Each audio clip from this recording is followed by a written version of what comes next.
Hi, Mike Bogden. And Craig Neville. And it's the Island Park Weekly Weather Report for Wednesday, June 10th, 2026, and of course, the 6 days thereafter. That's right, and we're coming to you from the precipice of Box Canyon. That's right. Yeah, we're right on the cliffside. We're on the rim. Yep. And we're here because it was windy and rainy, and we thought we'd come here because it was more secluded and a little protected from wind, but now it's not windy. Yep, no, and it's not rainy right now either, No. and that's all right. It's been kind of a dreary day today, but you know what? It is beautiful out here. It is beautiful, yeah, especially right after rain. It rained. Yes. It rained last night. Last night and this morning, and Yeah. So we had a Tuesday rain today. Yep. Which I thought was going to be a Sunday rain, but it turned into a Tuesday rain. Yeah. So, he was paying attention, I think, to the U.S. radar prognostication, and I was paying attention to the European one. Yeah, and when you're out in the So sometimes, that's why sometimes he's right, sometimes I'm right. That's right, and when you're out in the forest, sometimes European. And sometimes, I didn't see that one coming. Anyways, let's talk about the weather, Craig. All right, so starting out on Wednesday, daytime highs are going to be in the, 50s? Yeah. I think maybe mid to high 50s. I do not expect a lot of moisture on Wednesday. I think the storm's going to move out this evening. Yeah, I think so too. We are going to get a little bit of change, so probably some wind to go along with that. I would expect that a little bit. I don't think it's going to be big wind. No, not like the wind we had over the weekend. Right, yeah. But we're going to get a little bit of wind. But as I said, the weather's supposed to start clearing up. But overnight lows on Wednesday night, I am expecting them to go below freezing. I'm looking at possibly the high 20s. Yeah, I'm looking at kissing the freezing mark, but just barely below. But it's gonna. I mean, but we got for the most part this week, we got a fairly cold nighttime temperature coming up.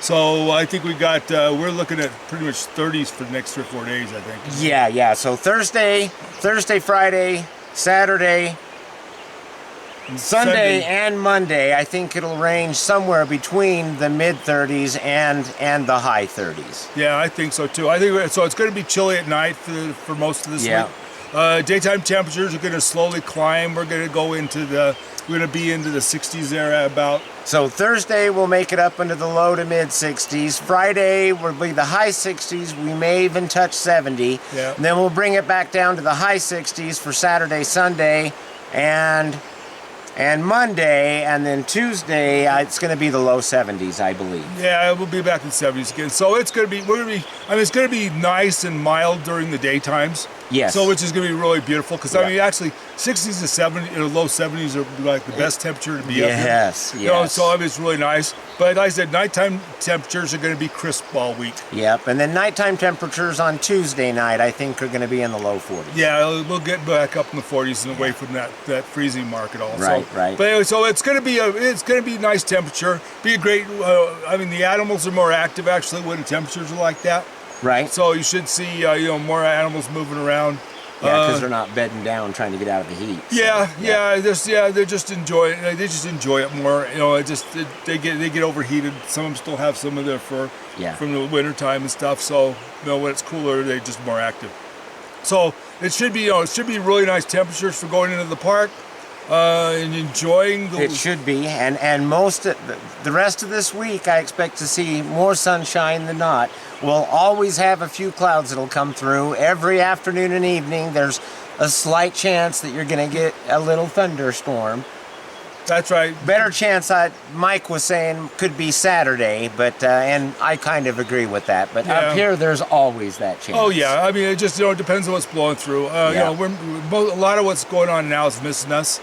It's going on the other side of the Rocky Mountains. It's going, so we're missing most of it, but we're going to get a little bit here and there. Yeah. But anyway, still, it's it's beautiful temperature. The birds are singing, the sun is shining. The squirrels are chirping. Yep.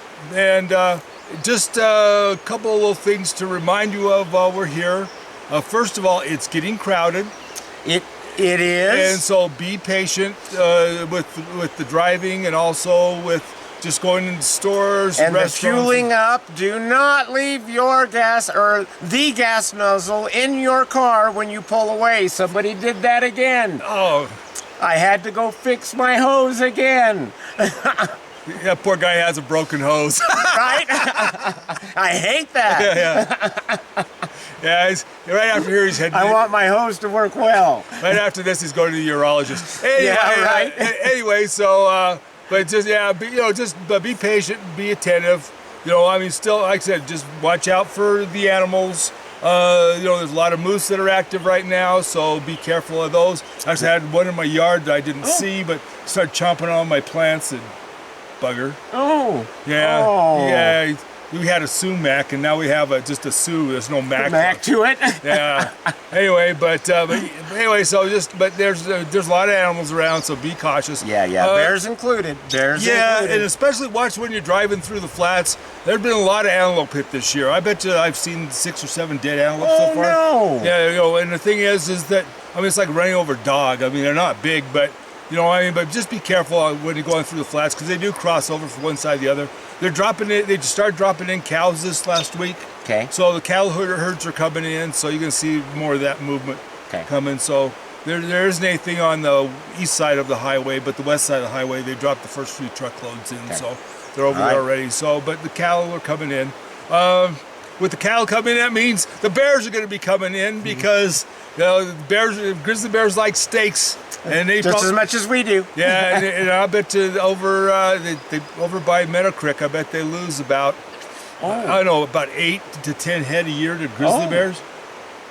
So you people that are sleeping in the tents over there off Meadow Creek, yeah, that's Bear Central. So good luck with that. Anyway, I would be cautious. Makes them a burrito, right? Yeah, exactly.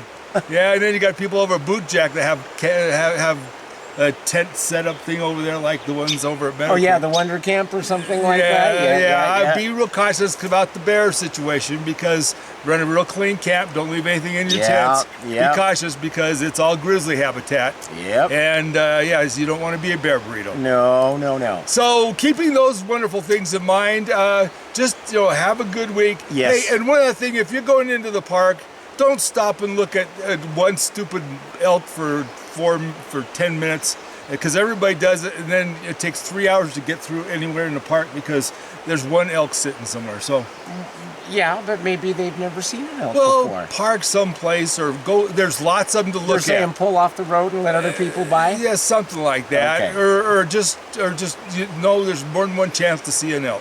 And did you see that video of a bunch of teenage kids that I assume they dared one of the kids to get out and he chased some buffaloes? Nothing happened to him, but I guess some people got pictures and they've turned it into the authorities. I didn't see that one, but I did see the lady that was in a dress that was getting too close to bison, and the bison started to charge her, and she ran back towards her car and face planted right in the middle of the highway. Oh, I didn't see that one. I'll have to look that up. Yeah. So anyway, stupid tourist situation. Is she all right? Other than I'm broken nose, I'm sure she's fine, but other than just the fact she was an idiot. But right. Well, there's two classes of idiots right there. Yeah. Well, the problem is sometimes there's the class is live or dead, and we just soon stay alive and healthy. So we would prefer that. So be careful with the animals. They are not puppies. They are not pettable, and you can't get that close. Give them plenty of space, because they do get grumpy. So with what Mike was saying about it starting to get busier up here, remember to bring your patience, your kindness, and I'm going to add on, bring your common sense. Yeah, but now they're not even making sense anymore, so they're making only nickels and dimes. He's right. So now it's uncommon sense. It is. Okay, all right. I guess we could say that now. So bring your uncommon sense. No, that still doesn't make sense. Oh, now you're making sense. Now I'm trying to make sense of the whole no sense thing. Yeah. Right? Yeah, unless you have a skunk around, then you got a whole different sense. But there are still pennies around, because people are still bringing new pennies. I know, I'm sure. Anyway, with that, we just want to wish you a good one. So from Island Park, it's Mike Bogden. From Island Park, it's Mike Bogden. And Craig Neville. Be safe, be careful, remember, love you guys. See you, bye.